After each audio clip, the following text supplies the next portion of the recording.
1 दिसंबर 2024 को flat honours federation Rajnagar extension इकाई गाजियाबाद द्वारा आयुष्मान कार्ड बनाने के कैंप आयोजित किया गया।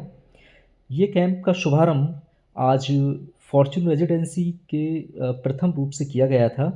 इस कैंप के दौरान Shri Jagannath charitable cancer hospital Ghaziabad के चिकित्सकों ने 70 वर्ष से ऊपर के वरिष्ठ नागरिक को आयुष्मान कार्ड बनवाने की सुविधा प्रदान की। फेडरेशन के अध्यक्ष राजकुमार त्यागी ने कहा, हमें यह देखकर बहुत खुशी हुई कि इतने सारे वरिष्ठ नागरिकों ने इस कैंप में पार्टिसिपेट किया और आयुष्मान कार्ड बनवाया। महासचिव कैप्टन ने कहा, स्वास्थ्य ही धन है और वरिष्ठ नागरिकों को अपने स्वास्थ्य के प्रति जागरूक होने की अधिक आवश्यकता है। आयुष्मान कार्ड का होना उन्हें अत्यंत आवश्यक है। इस अवसर पर फॉर्च्यून रेजिडेंसी के एओ के अध्यक्ष के त्यागी ने फेडरेशन के इस कार्य की सराहना की। Shri Jagannath charitable cancer hospital Ghaziabad के चिकित्सकों ने इस कार्य में कंटिन्यू सहयोग करने में अपनी खुशी जाहिर की। जगन्नाथ चैरिटेबल ट्रस्ट के कैंप संयोजक अंकित ने फ्लैट ऑनर्स फेडरेशन की इस शुभारंभ की सराहना करते हुए कहा कि वास्तव में हमें फ्लैट ऑनर्स फेडरेशन के माध्यम से 70 वर्ष आयु से अधिक के वरिष्ठ नागरिक कार्ड बनाने में सक्सेस होंगे। मीडिया प्रभारी मनोज जी ने हर्ष जाहिर करते हुए बताया कि राजनगर एक्सटेंशन और इसके आसपास के 70 वर्ष से अधिक आयु के व्यक्तियों को 50 से ज़्यादा वरिष्ठ नागरिक ने इस कार्यक्रम में पार्टिसिपेट किया और इस योजनाओं के विषय में जानकारी प्राप्त की तथा अपना आयुष्मान कार्ड बनवाया।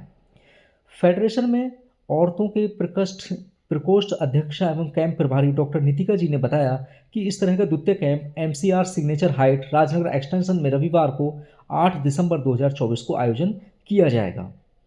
फ्लैट ऑनर्स ऑर्डिनेशन की ओर से उसके संरक्षण doctor GP Sinha, doctor Rajeev Srivastava और मीडिया प्रभारी मनोज कुमार जी, सह मीडिया प्रभारी सत्य प्रकाश भटनागर, औरतों की प्रकोष्ठ की प्रमुख डॉक्टर नितिका, संयुक्त सचिव अरुण के त्यागी, अध्यक्ष AOA Fortune residency Santosh Jha, उपाध्यक्ष आदि ने अपना कीमती समय पूरे कैंप के दौरान दिया और कैंप को पूर्णतः कामयाब बनाने में अपनी अहम भूमिका निर्वाह की।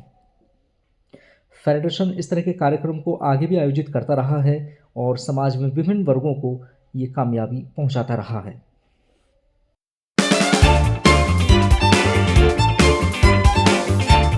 आरपीएफ ने किशनगंज में राजधानी आ रही ट्रेन नंबर 2523 डाउन पर जांच कर रही थी। आरपीएफ को सूचना प्राप्त हुई थी कि इस ट्रेन में तस्करी कर गांजा राजधानी पहुंचाया जा रहा है। समस्या यह थी कि तस्कर को ढूंढा कैसे जाए। इसी को ध्यान में रखते हुए आरपीएफ ने हर एक तरीके से जांच को शुरू किया।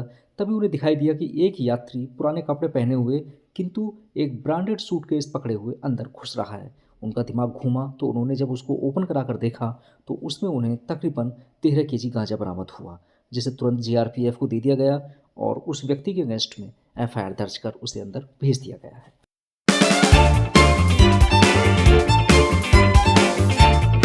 अभी एक संवाददाता के माध्यम से हमें सूचना प्राप्त हुई कि ये घटना है जहां पर वधू बारात का इंतजार कर रही थी, पर उसके पिता ने उसे कुछ ऐसा बताया कि वधू के पैरों नीचे से जमीन खिसक गई। वधू के पिता ने उसे बताया कि जिससे उसकी शादी हो रही है वो एचआईवी पॉजिटिव है और इसी वजह से वधू वर पक्ष के जीजा और उसके पिता ने उनसे माफ़ी मांगी है कि उन्हें अकस्मात ये पता हुआ कि उनका बेटा एचआईवी पॉजिटिव है, वो शादी को नहीं कर सकते। उसके बाद में वधू के पिता ने उनके जब छोटे भाई से शादी करने की सहमति जताई तो उन्होंने बताया कि उनका छोटा बेटा आर्मी में ज्वाइन है और दहेज के रूप में अनावश्यक रूप से एक कैश अमाउंट और एक कार की मांग की गई, जो कि वधू का पिता देने में असमर्थ था। इस प्रकार से काफ़ी वधू के परिवार को नुकसान उठाना पड़ा, उन्हें बेइज्जती का भी सामना करना पड़ा और वधू भी इस बात से काफ़ी आश्चर्यचकित हुई। ये थाना जब ये कहानी थाने में पहुंची तो वहाँ के इंस्पेक्टर साहब ने दोनों ही पक्षों को सुनवाई को निमंत्रण किया है, पर सूचना प्राप्त होने तक दोनों पक्षों में से कोई भी नहीं आया था। वहाँ इंस्पेक्टर साहब ने बताया कि जब तक पक्षों को नहीं सुना जा सकता तब तक कोई भी कार्यवाही नहीं की जा सकती। दोनों पक्षों को सुनने के बाद ही कोई उचित कार्यवाही की जाएगी।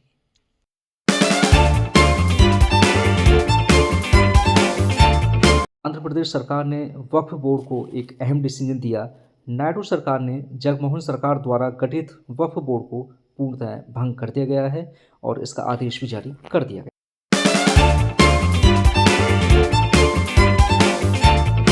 वहीं पर पप्पू यादव को एक बार बिश्नोई से फिर से धमकी व्हाट्सएप पर प्राप्त हुई है, जहां पर उसे धमकी दी गई है कि 24 घंटे के अंतर्गत तुम्हारी मृत्यु कर दी जाएगी और हम तुम्हारे बहुत करीब पहुंच चुके हैं, तुम्हारे गार्ड भी तुम्हें नहीं बचा पाएंगे।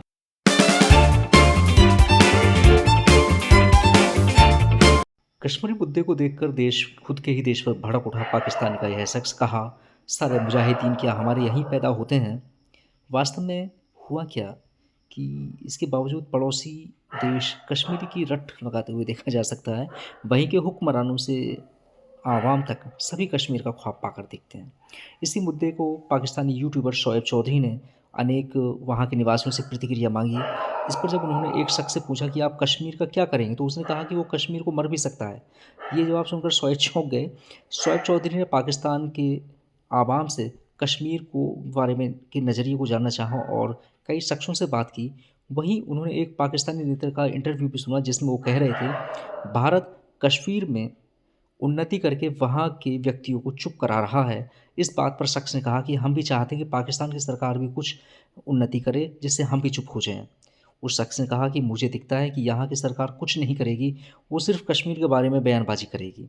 इसी वजह से कश्मीर को अपनी जान देने की बातें करते हैं, वो मुजाहिदीन होते हैं और मैं दावे के साथ कह सकता हूँ कि सारे मुजाहिदीन हमारे यहाँ ही पैदा होते हैं, जो सिर्फ़ मरने-मारने की बातें करते हैं।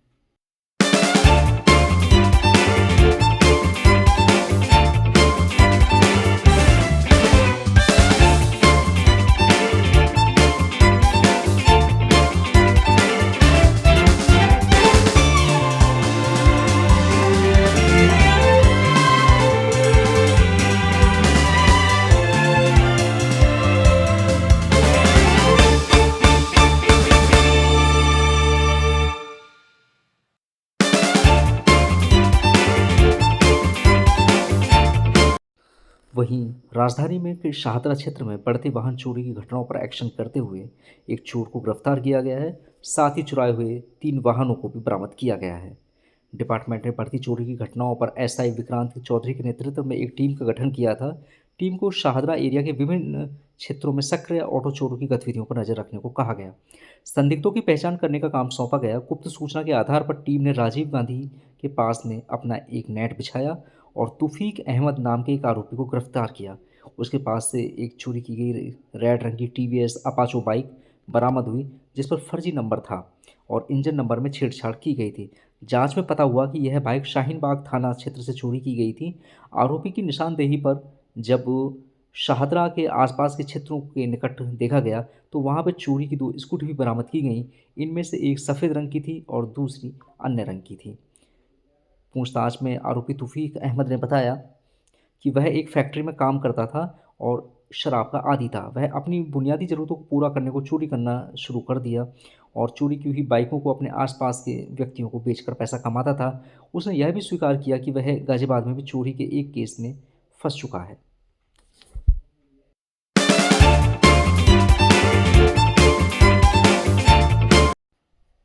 जहाँ पर संजय दत्त बाबा बागेश्वर धाम के साथ यात्रा में हुए, वहीं पर केआरके नाम के इस अभिनेता ने संजय दत्त की भागीदारी पर प्रश्न खड़े किए हैं। उन्होंने कहा कि यह देखकर बहुत दुख हुआ कि इंडस्ट्री में अभी भी कुछ व्यक्ति ऐसे हैं जो कि अपनी पहचान को छोड़ रहे हैं।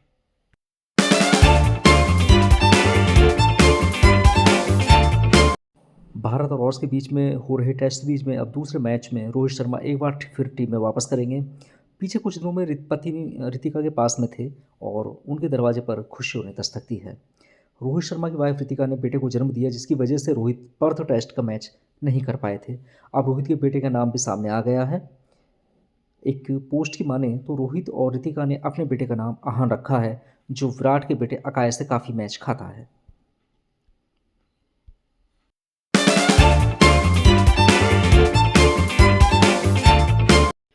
राजधानी में सोमवार से सुबह शाम धुंध के साथ स्मॉग भी छाएगा। इसमें धूप भी कम आएगी, जिसका असर तापमान को देखने को भी हाथ आएगा। मौसम विभाग का अनुमान है कि गुरुवार को ठंड अपना असर दिखाना शुरू कर देगी। हम 2 से 3 दिनों तक तापमान में गिरावट आने के कोई संकेत नहीं है। इस दौरान मुख्य रूप से आसमान साफ रहेगा। ऐसे में अधिकतम तापमान 27 और न्यूनतम तापमान 11 डिग्री तक के आसपास रहेगा। पहाड़ों से हवाओं ने मैदानी क्षेत्र में अपना असर दिखाना शुरू कर दिया है। रविवार को अच्छी खासी ठंड का एहसास हो गया है। ऐसे में सफदरजंग हवाई अड्डे में दृश्यता सुबह 7:30 बजे 500 मीटर दर्ज की गई। धूप आने के बाद धुंध के साथ स्मॉग की चादर हट गई। इससे वाहन को परेशानी का सामना करना पड़ रहा है। रविवार को सुबह से ही धूप बाहर हुई, किंतु दोपहर में धूप का आनंद ही उठाया जा सका। शाम होते होते ठंडी हवाओं ने ठंडक का एहसास कराना शुरू कर दिया। इस दौरान न्यूनतम तापमान सामान्य से 1 डिग्री के साथ 11.4 डिग्री रिकॉर्ड किया गया। यह बीते 24 घंटे में 1.6 डिग्री की बढ़ोतरी हुई। वहीं अधिकतम तापमान से भी सामान्य रूप से 1 डिग्री अधिक के साथ 27 डिग्री दर्ज किया गया। साथ ही आया नगर व अन्य सड़कों पर सबसे न्यूनतम तापमान 10.2 डिग्री रिकॉर्ड किया गया। इस तरह अन्य जगह भी 12.6 व रिजी नाम के स्थान पर 13.5 डिग्री दर्ज किया गया। मौसम विभाग का पूर्वानुमान है कि सोमवार को कुछ स्थानों पर सुबह स्मॉग, छोटे मध्यम स्तर का कोहरा व धुंध रहने की संभावना है। शाम व रात में स्मॉग धुंध का अनुमान है। आगामी 5 दिसंबर तक अधिकतम तापमान 26 से 27 डिग्री के बीच बना रहेगा।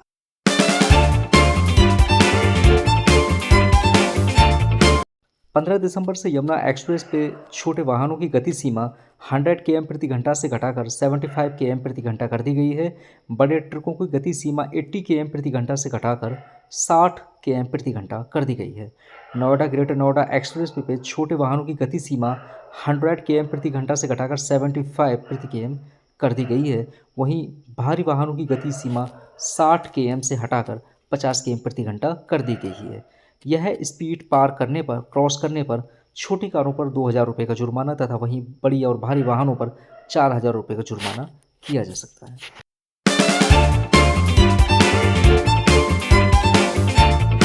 उत्तर प्रदेश में 76 डिस्ट्रिक्ट हो गए हैं। एक डिस्ट्रिक्ट को और बढ़ाया गया है। ये महाकुंभ के आयोजन के रखा गया है और महाकुंभ के आयोजन में ही इसको एक डिस्ट्रिक्ट घोषित कर दिया गया है। महाकुंभ के नाम से यह जो डिस्ट्रिक्ट है इसकी अधिसूचना भी जारी कर दी गई है। इस डिसीजन के बाद में उत्तर प्रदेश में एक डिस्ट्रिक्ट और भी बढ़ गया है। महाकुंभ तक यूपी में 75 नहीं, अब 76 डिस्ट्रिक्ट हो जाए। कुंभ और अर्थकुंभ के मौके पर नए डिस्ट्रिक्ट की अधिसूचना जारी किए जाने की परंपरा है। शासन के निर्देश पर प्रयागराज के डीएम रविंद्र कुमार मादंड ने रविवार देर शाम को नए डिस्ट्रिक्ट की अधिसूचना जारी की है।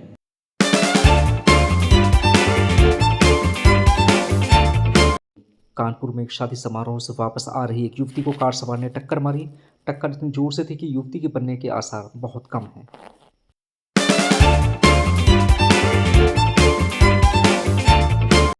एयरपोर्ट के पास बसेंगे कई नई औद्योगिक सेक्टर। इन गांवों की आएगी मौज। जमीन को सर्वे शुरू कर दिया गया है। एनसीआर में औद्योगिक विकास अब और भी रफ्तार पकड़ेगा। ग्रेटर नोएडा प्राधिकरण ने जीवन में बन रहे नोएडा इंटरनेशनल एयरपोर्ट से सटे अपने अधिसूचित क्षेत्र के गांव के साथ ही ग्रेटर नोएडा वेस्ट को जोड़ने की 130 मीटर सड़क के किनारे औद्योगिक विकास को गति देने की तैयारी तेज कर दी है। प्राधिकरण ने नए औद्योगिक सेक्टर को विकसित करने के क्षेत्र के अमरपुर, अटाई, मुरादपुर, सुनपुरा, धूम, मानिकपुर आदि गांवों में किसानों से सीधा जमीन खरीदना शुरू कर दिया है। किसी गांव में कितनी जमीन है इसका सर्वे का काम शुरू कर दिया गया है।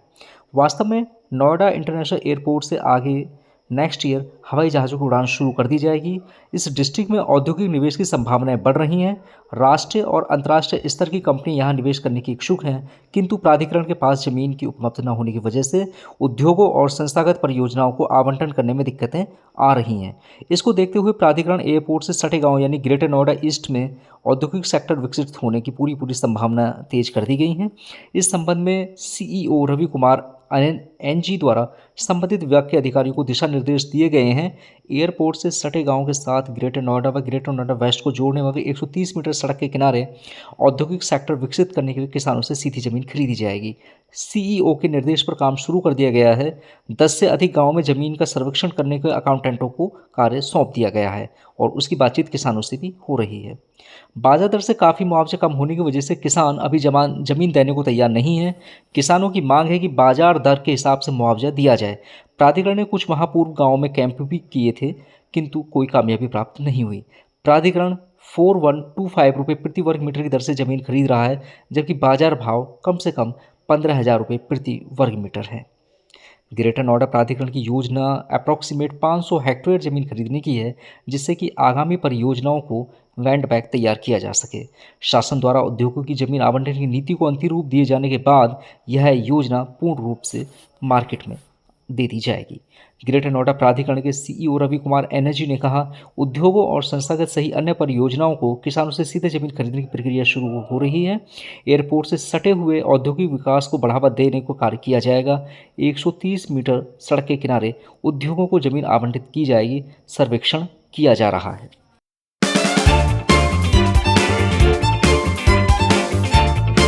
डीपी के हेड कांस्टेबल पर धारदार हथियार से अटैक किया गया है।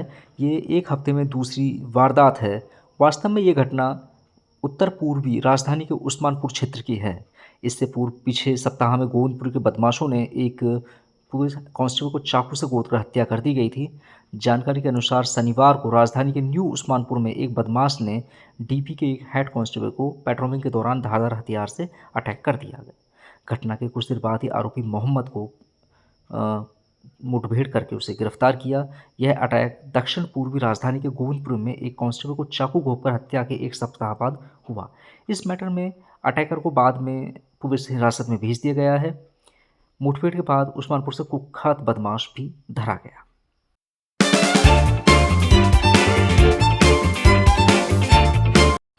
वहीं उत्तर प्रदेश के विद्युत उपभोक्ताओं को उसके पेमेंट के में ब्याज व अधिभार में बड़ी राहत देते हुए एक मुश्त समाधान योजना OTS को दिया गया है। यह 15 दिसंबर से 3 चरणों में प्रभावी होगी। इस योजना में छोटे व्यक्तियों को जिनके पास में कम राशि के बकायेदारों को अधिभार में 100% छूट दी गई है। अन्य श्रेणी को भी ऐतिहासिक छूट देने की यह योजना है। इसका पूरी तरह फायदा उठाते हुए पूर्णतः अपने भुगतान से मुक्ति पाए।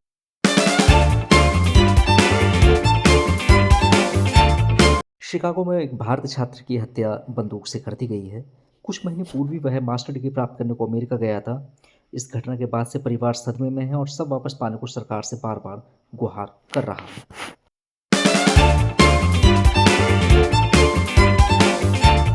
बात करें मूवीज़ और वेब सीरीज़ की, तो एक्शन से भरपूर वेब सीरीज तानव 2 6 दिसंबर को आएगी और इस वेब सीरीज़ का फर्स्ट पार्ट भी दर्शकों को काफ़ी पसंद आया था। वहीं पर जिगरा 6 दिसंबर को नेटफ्लिक्स पर रिलीज़ की जा रही है। सूर्या और बॉबी की एक्शन मूवी कंगवा 13 दिसंबर को प्राइम वीडियो पर आएगी। प्रतीक गांधी और देवेंद्र शर्मा की मूवी अग्नि 6 दिसंबर को प्राइम वीडियो पर आ रही है। वहीं रोमांटिक ड्रामा मिसमैच सीज़न 3 दिसंबर में 13 को आने की संभावना है। वहीं पर अर्जुन की पुष्पा 2 अभी इसी सप्ताह में आने की पूरी संभावना की जा रही है। मूवी का ट्रेलर देखने के बाद में मेकर्स ने इसके हिट गानों से दर्शकों को एक्साइटमेंट बनाए रखा है। देश ने पुष्पा गाने में पुष्पराज का गुस्सा देखा, अंगारो गाने में वहाँ की हीरोइन का जादू देखा और किसी गाने ने सबको मजबूर कर दिया। अब वक्त भी आ गया है कि पुष्पराज और उनकी नज़दीकी हीरोइन के रोमांस को देखा जाए, क्योंकि इस वर्ष की सबसे बड़ी मूवी का सॉन्ग्स आखिरकार इन्होंने दे ही दिया है। पुष्पा मूवी के बाद में इसी सप्ताह में दिसंबर 2024 का महीना सिर्फ पुष्पा 2 के नाम ही नहीं होगा, इसमें एक और मूवी बरोज आ रही है। यह मूवी क्रिसमस के मौके पर 25 दिसंबर को सिनेमाघरों में आएगी और दूसरी मूवी जिसका नाम है सारंग पानी जतखम, यह 20 दिसंबर को आने की संभावना की जा रही है और मार्को भी शायद 20 दिसंबर को ही थिएटरों में आ जाए। इसके बाद में UI के नाम की मूवी भी 20 दिसंबर को ही आने की खबरों में आ रही है। रॉबिन हुड भी 20 दिसंबर 2024 को ही आएगी और मैजिक नाम की मूवी जो कि 21 दिसंबर को सिनेमाघरों में आ जाएगी।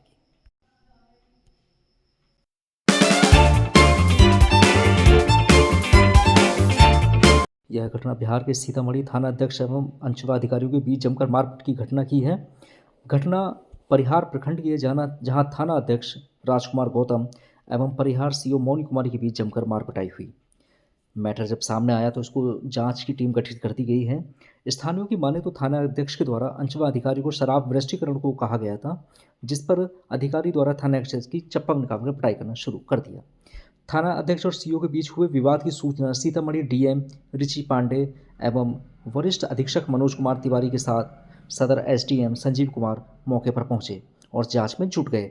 जहां एक तरफ उक्त घटना को जो ऑफिस है उस पर परिहर थाना का वातावरण काफ़ी गर्म है, वहीं डिस्ट्रिक्ट रिची पांडे ने बताया कि अभी पूरा जांच का टीम गठित कर दी गई है और जांच के उपरांत ही कुछ बताना सही होगा। वहीं एसपी मनोज कुमार तिवारी ने बताया कि एसडीएम संजीव कुमार एवं एसडीपीओ 2 आशीष आनंद को जांच का जिम्मा दे दिया गया है। जांच की रिपोर्ट सामने आने पर जो दोषी होंगे उनके विरुद्ध कठिन से कठिन कार्रवाई की जाए।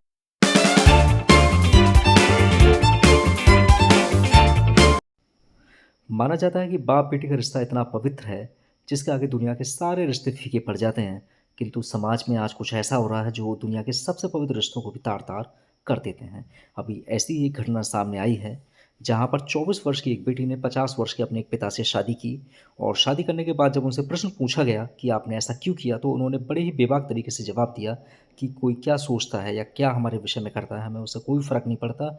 मैं इस शादी को करके बहुत खुश हूँ और मैंने समाज को दिखा दिया है कि हम ये शादी करके बहुत खुश हैं, हमारे ऊपर किसी के कहने या सुनने से कोई फ़र्क नहीं पड़ता है।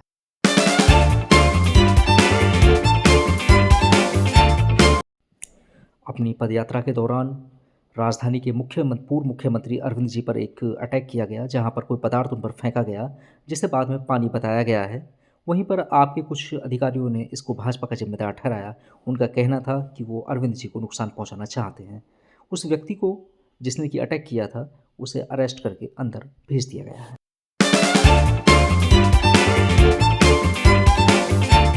वहीं अर्जुन खड़गे जी ने कहा कि ताज, रेड फोर्ट, कुतुब मीनार और चार मीनार भी तोड़ देने चाहिए, क्योंकि ये सब मोमडनों के बनाए हुए हैं। इन्हीं को क्यों खड़ा रखा है, इनको भी तोड़ देना चाहिए।